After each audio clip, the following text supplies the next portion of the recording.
নমস্কার, আপনারা দেখছেন রূপম টিভি।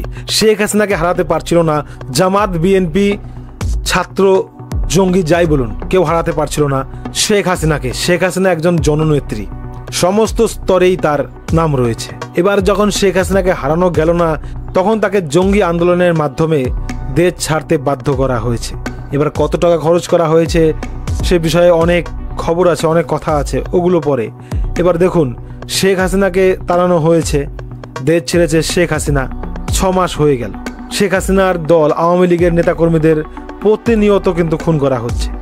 কেউ নেই, আওয়ামী লীগের আর কেউ নেই মাঠে ময়দানে।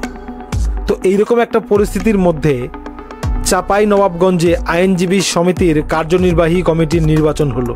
সেই নির্বাচনে 6টি আসনে জিতে গেল আওয়ামী লীগ। ভাবতে পারেন একবার, এত চাপ থাকা সত্ত্বেও জিতে যাচ্ছে আওয়ামী লীগ। ভাই, এটা কেমন করে সম্ভব?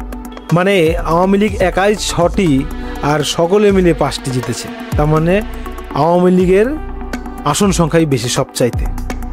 তাহলে কি বুঝবো আমরা? ঘুরছে আবার বাংলাদেশ, প্রতিনিয়ত খুন, রহজানি, ধর্ষণ, ব্যবসা বাণিজ্য লাঠে ওঠা, এসব আর মানুষ বিরক্ত হয়ে গেছে। বাংলাদেশের মানুষ আবারও শেখ হাসিনাকে চাইছে।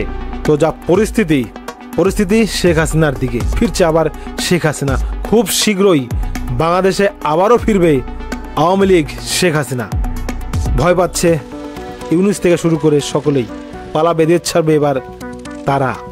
দেশে ফিরবে শেখ হাসিনা, পালাবে এবার গুন্ডা বাহিনী।